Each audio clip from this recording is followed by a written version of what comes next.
जी अस्सलाम वालेकुम रहमतुल्लाहि व बरकातहू। आज आपको सिर्फ एक झलक दिखानी है एन दुनिया की नज़र में NRO 2 और मेरी नज़र में NRO 1, 75 साल तारीख में सबसे बड़ा NRO। क्योंकि इस NRO की ख़ास खूबी ये है कि जिन लोगों को NRO मिला उन्होंने ही NRO दिया, मतलब ख़ुद को ही NRO दिया, खुद खुद ही लोगों ने NRO लिया, खुद NRO दिया, खुद NRO लिया। मतलब जब नैब ख़त्म किया तो उसके बाद सारा कुछ ही ख़त्म हो गया। तो नैब कैसे ख़त्म किया, नैब में क्या तरमीम की? रोला ये डाला जा रहा था कि नैब में कुछ काले कानून हैं, उनको बदलना है। चेयरमैन के पास इख्तियार है कि वो जिसको चाहे गिरफ़्तार कर ले, इख्तियार ख़त्म करना है। 90 दिन का रिमांड है, बंदे को पकड़ के अंदर रख लो, 90 दिन उसके बाद सुनवाई होती है, वो ख़त्म करना है। प्ली बारगेन के हवाले से तरमीम है, वो ख़त्म करनी है। बिल्कुल ठीक है, ख़त्म करें। आपका ठीक कहते हैं कि 90 दिन अंदर नहीं रखना चाहिए, पहले तहकीक करनी चाहिए, तफ्तीश करनी चाहिए, उसके बाद केस जब साबित हो या सबूत हो तो फिर किसी को गिरफ़्तार करना चाहिए। आप प्ली बारगेन वाला भी ख़त्म करना चाहते हैं तो वो भी ख़त्म कर लें। लेकिन इसकी आड़ में, इन तरमीम की आड़ में क्या तरमीम कर गए ये सारे लोग, और इन्होंने NRO लिया। ज़रा एक झलक देखिए। पहली तरम अच्छा ये बताता चलूँ कि ये तरमीम जब फैटफ का वक़्त था, इमरान खान की हुकूमत थी, फैटफ के हवाले से तरमीम हो रही थी कानून में ताकि हम फैटफ की ग्रे लिस्ट से निकलें। तो उस वक़्त भी ये सारे मुस्लिम लीग वाले, पीपल्स पार्टी वाले, ये सारे लेकर ये तरमीम आ गए थे कि ये नैब की तरमीम करें तो फिर हम आपकी फैटफ की कानून साजी में आपका साथ देंगे। तो इमरान खान ने कहा कि मैं NRO इनको नहीं दूंगा, मैं ये तरमीम नहीं करूँगा ये नैब वाली। अच्छा, इमरान खान साहब कहते होते थे कि ये मुझसे NRO मांग रहे थे, मुझ समेत हम सारे पूछते थे कि इमरान खान साहब आप वज़ीर आज़म हैं, नैब आपके अंडर नहीं, अदालतें आपके अंडर नहीं है, ये आप इनको कैसे NRO दे सकते हैं? NRO आपके पास देने की वो सलाहियत ही नहीं है, ताकत ही नहीं है, आपके पास NRO आप कैसे दे सकते हैं? लेकिन अब पता चला कि इमरान खान साहब ठीक कहते थे। ये देखें ना, अब NRO मिल गया ना, किस तरह नैब तरमीम कर ली, NRO मिल गया, सारे केस ख़त्म, आल बचाओ, माल बचाओ, खाल बचाओ। नैब तरमीम की झलक देखिए, क्या तरमीम की इसकी झलक देखिए। बैरून मुल्क से आया सबूत काबिल कबूल नहीं होगा, ये तरमीम है, एक तरमीम है। चंद तरमीम बता रहा हूँ, की तो बहुत बारीकी से कर गए हैं काम सारा, लेकिन चंद तरमीम बता रहा हूँ। बेशर्मी से दिन दिहाड़े ये सारा कुछ किया है। बसद अदब केस इस वक्त सुप्रीम कोर्ट में है, वो जो फैसला करे, मगर वहाँ जो सवाल जवाब हो रहे हैं वो इन चीज़ों पे हो ही नहीं रहे। या शायद हमें गलत बताया गया है कि ये जो हो गया है, या शायद वहाँ अभी तक केस नहीं पहुँचा।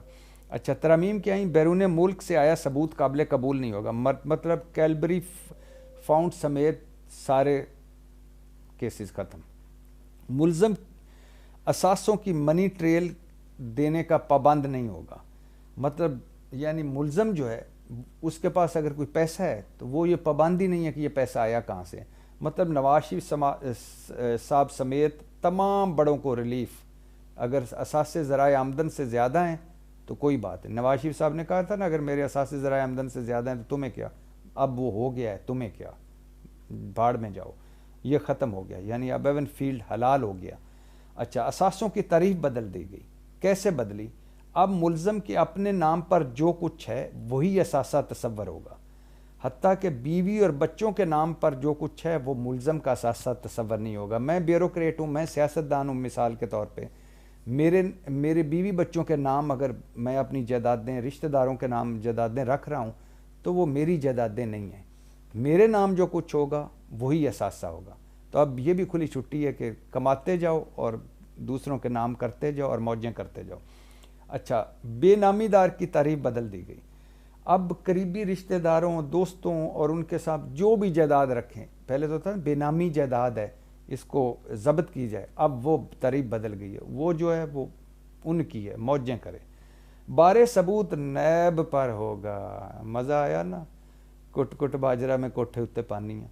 बारे सबूत नैब पर होगा, क्या बात है, क्या मुल्क है। बरतानिया में है कि उनका कानून है कि अगर जायदाद निकल आई है और वो डिक्लेयर नहीं है और वो किसी मुल्ज़म की है तो उसको साबित करना है, यानी किस जायदाद निकल आई, डिक्लेयर नहीं है, तो उस बंदे को साबित करना है जिसकी वो जायदाद है कि भाई आई कहाँ से। लेकिन यहाँ बारे सबूत नैब पर होगा। बरतानिया वही है खैर से जहाँ ये सारे भाग जाते हैं, बारे सबूत नैब पर होगा। काश ये, वैसे मैं कह रहा हूँ कि बरतानिया वाले केस चला लें कि एवन फील्ड कहाँ से आया है।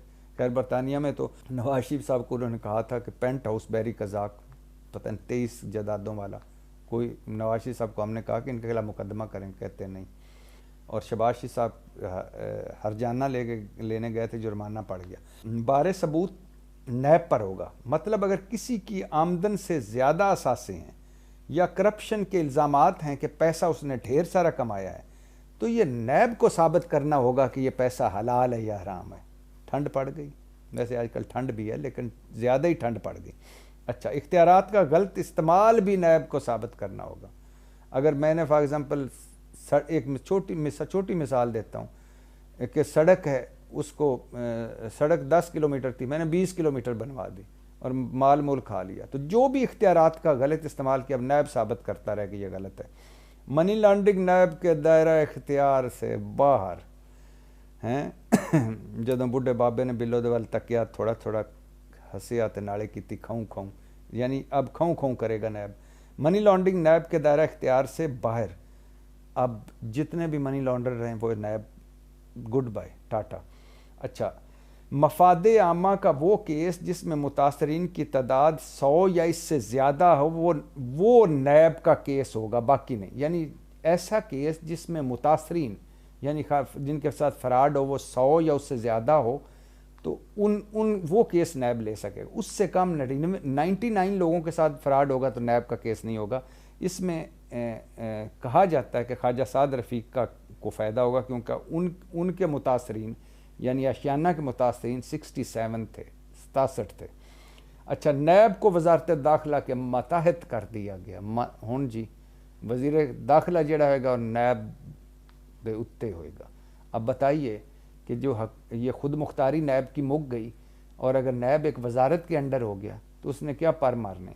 अच्छा, नैब अफसर केस साबित ना कर सके तो उसको 5 साल तक सज़ा होगी और जुर्माना भी हो सकता है।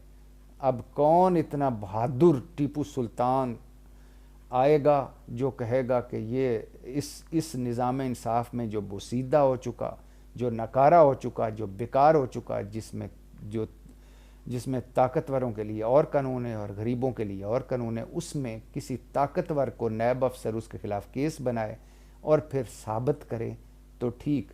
किसी मौके पे भी अगर वो साबित ना कर पाए, और जो अक्सर होता है साबित नहीं कर पाएगा, तो नैब अफसर साहब जेल में चक्की पीसिंग और वो अमीर आदमी बार हसिंग एंड हसिंग। अच्छा, इसके अब ये बताइए कि हजूर सल्लल्लाहु अलैहि वसल्लम ने कि वो जो हदीस इमरान खान सबक से सुनाते हैं कि वो कौमें तबाह हो जाती हैं जिनके गरीब जब जुर्म करें तो पकड़े जाएं और अमीर जुर्म करें तो छूट जाएं। अब ये बताइए, ये इसके अलावा भी है कि 50, एक दो और भी सुन लीजिए लगते लगते, 50 करोड़ से ज़्यादा या इस 50 करोड़ या इससे ज़्यादा कि अगर करप्शन हो या बेज़ाब्तगी हो तो नैब का केस है। 49 करोड़ 99 लाख और 999 रुपए की करप्शन होगी तो नैब से बाहर मत। इसमें भी कई लोगों का होगा, जो कई लोग होंगे जो 50 करोड़ से नीचे जिनकी करप्शन होगी वो भी फारग हो जाएंगे। और इसके अलावा भी 2-3 बड़ी मज़े की इसमें आई थी, तरमीम हुई थी। हाँ, जैसे नैब 50 करोड़ से कम करप्शन केसेस की तहकीकात नहीं कर सकेगा। एहतसाब अदालतों में जजेस तकर्री का इख्तियार वफाकी हुकूमत के पास है, सदर से ले लिया गया है। अब वफाकी हुकूमत मतलब जजेस भी वो अपनी मर्ज़ी के लगाएगी। आप सोच लीजिएगा, हमारा मुआशरे में, मैं तो खैर अपनी अदालतों का एहतराम करता हूँ, मैं तो अभी ये बात नहीं मानता, लेकिन मुआशरे में ये एक बात चलती है कि वकील की करना है, जज कर लो। अच्छा, चेयरमैन नैब फ़र्द जुर्म से कबल रेफरेंस के ख़ात्मे की तजवीज़ कर सकेंगे।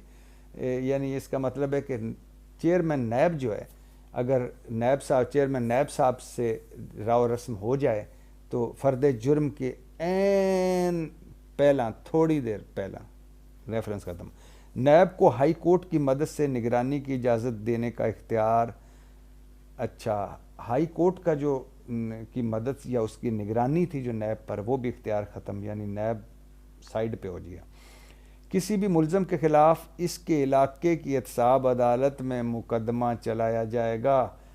अब बताए, अब ये तो स्पेशली ये तरमीम को मैं मुबैना लगाता हूँ, इसलिए की गई थी मुबैना तौर पर कि जरदारी साहब के बहुत सारे केसेस थे जो सिंध में चल ही नहीं पा रहे थे, वो इधर पिंडी शिफ्ट किए गए, वो चलना शुरू हुए। अब जिसके जो केसेस हैं उसके अपने इलाके में, वहाँ किसी की ज़रूरत है कोई करे। पनामा लीक्स की GIT सुप्रीम कोर्ट पहुँच गई, GIT टीम, कि हमें सिक्योरिटी दी जाए, हमारे जानो माल को ख़तरा है। जाली अकाउंट्स मनी लॉन्ड्रिंग की टीम सुप्रीम कोर्ट पहुंच गई थी कि हमारे जानों को ख़तरा दी जाए। डॉक्टर रिजवान जो है वो हार्ट अटैक से मर चुका। मकसूद जो है चपड़ासी मरहूम, वो पता नहीं बाहर मर गया।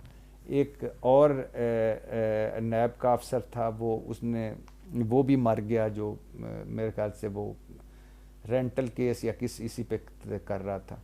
अब सोचिए कि किसी सिंध में जरदारी साहब के ख़िलाफ़, और अगर पंजाब में हुकूमत है शरीफ, हाउस ऑफ शरीफ की, तो वहाँ उनके ख़िलाफ़ कौन कोई जुर्रत कर सकेगा। अच्छा, हाँ, मज़े की बात, मुल्ज़मान के ख़िलाफ़ तहकीकात के लिए किसी सरकारी एजेंसी से मदद नहीं ली जा सकेगी, यानी एजेंसियाँ भी काट दो। अब बताएं कि अब उसके बाद नैब क्या करेगा।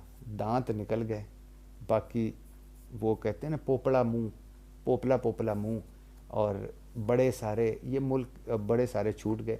ये मुल्क है में थी एक चपकलश हैव और हैव नाट, बड़ों और कानून की।